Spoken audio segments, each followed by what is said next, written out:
नमस्कार। आज हम आपको ले चलेंगे कर्नाटक के एक ऐतिहासिक गांव ऐहोले में, जिसे हिंदू और द्रविड़ मंदिर वास्तुकला की जननी कहा जाता है। अतिथि जी, क्या आप हमारे श्रोताओं को बता सकते हैं कि ऐहोले की ऐसी विशेष पहचान कैसे बनी? नमस्ते। ऐहोले असल में 6ठी से 8वीं शताब्दी के बीच चालुक्य राजवंश की राजधानी थी। यहाँ सैकड़ों मंदिर हैं जो प्राचीन वास्तुकला के जीवंत उदाहरण हैं। यह स्थान इसलिए भी खास है क्योंकि यहीं पर द्रविड़, नागर और वेसर शैलियों का संगम देखने को मिलता है, जिससे बाद के दक्षिणी भारतीय मंदिरों का विकास हुआ। बहुत रोचक। यदि हम मंदिरों की विविधता की बात करें तो क्या ऐहोले में केवल हिंदू मंदिर हैं या अन्य परंपराओं के भी उदाहरण मिलते हैं? यहाँ न केवल हिंदू बल्कि जैन और बौद्ध मंदिर भी हैं।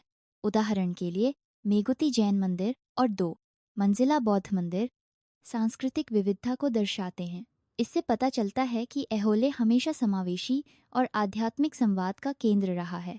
ध्यान देने योग्य बात है कि इतनी धार्मिक विविधता के बावजूद सभी स्थापत्य विधाएं यहां विकसित हुईं।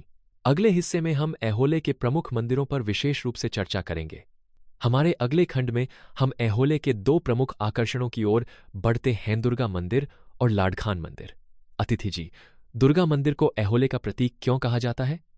दुर्गा मंदिर अपनी अर्धवृत्तीय अप्स, ऊंचे मंच और चारों ओर बनी गैलरी के लिए प्रसिद्ध है। यह मंदिर प्राचीन यूनानी रोमन बेसिलिका की तरह दिखता है, जो इसे अन्य भारतीय मंदिरों से अलग बनाता है। यहाँ एक पुरातात्विक संग्रहालय भी है, जिसमें दुर्लभ शिलालेख और प्रतिमाएं रखी गई हैं। लाडखान मंदिर की बात करें तो उसकी बनावट और ऐतिहासिक पृष्ठभूमि भी बेहद दिलचस्प है। क्या आप उसके बारे में विस्तार से बता सकते हैं?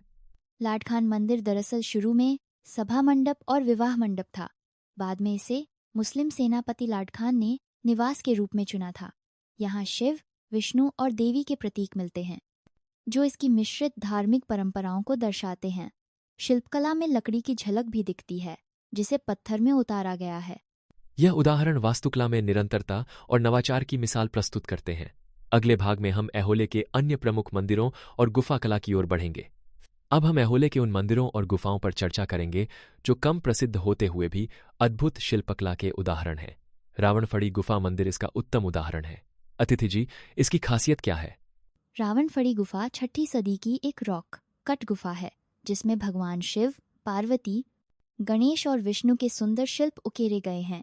यहाँ की दीवारों पर महेश मूर्ति और तांडव नृत्य की भव्य प्रतिमाएं हैं। रावणफड़ी लगभग 1 किलोमीटर दूर दुर्गा मंदिर से स्थित है और इसकी कलाकृतियां किसी गैलरी से कम नहीं।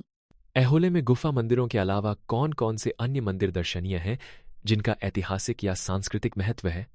यहाँ होचिमल्ली मंदिर, जिसमें भगवान विष्णु नागफण पर विराजमान हैं, और कौंती मंदिर समूह, जैन मेगुती मंदिर तथा उमामहेश्वरी मंदिर जैसे स्थल भी दर्शनीय हैं। इनके अलावा गरुड़गुड़ी, चक्रगुड़ी और त्र्यंबकेश्वर जैसे कई छोटे बड़े मंदिर क्षेत्र की सांस्कृतिक समृद्धि को दर्शाते हैं। इससे स्पष्ट होता है कि ऐहोले केवल एक धार्मिक स्थल नहीं, बल्कि स्थापत्य और संस्कृति का जीवंत संग्रहालय भी है। अब बात करते हैं यात्रा की योजना और सुविधाओं की, ताकि हमारे श्रोता अपनी यात्रा को बेहतर ढंग से प्लान कर सकें। अतिथि जी, ऐहोले पहुंचने के लिए क्या विकल्प हैं?